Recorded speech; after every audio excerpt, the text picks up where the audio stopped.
नमस्कार, मैं हूं दिबांजलि मित्रा।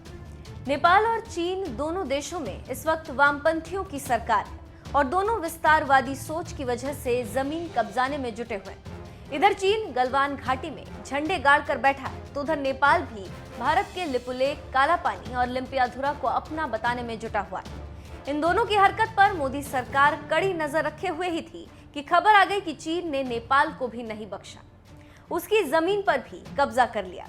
यानी जिस चीन के दम पर नेपाल ने भारत के साथ रिश्ते बिगाड़े, वही चीन अब नेपाल की जमीन हड़पने लगा है। नेपाल सीमा पर चीन की इस हरकत से भारत भी सतर्क हो गया। वो इस बात का आकलन करने में जुट गया है कि क्या भारत पर चीन की इस हरकत का असर पड़ेगा।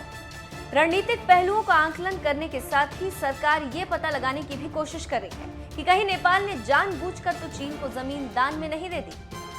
दोनों ही हालातों में भारत और चीन के रिश्ते और बिगड़ सकते हैं। नेपाल की केपी ओली सरकार ने चीन के साथ जाने के लिए भले ही भारत के रिश्तों को दांव पर लगा दिया, लेकिन खुद ओली सरकार ही मान रही है कि चीन ने तिब्बत में सड़क निर्माण के काम में तेजी लाकर नेपाल की जमीन पर कब्जा कर लिया।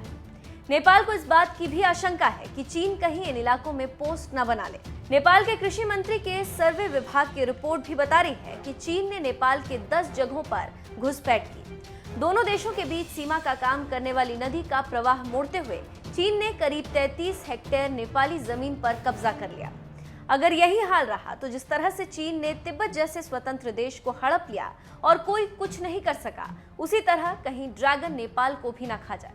इसीलिए ये समय है कि नेपाल सरकार और वहां के नेताओं को समय रहते सतर्क हो जाना चाहिए, नहीं तो वो भी चीन की विस्तारवादी नीति का शिकार हो जाएगा।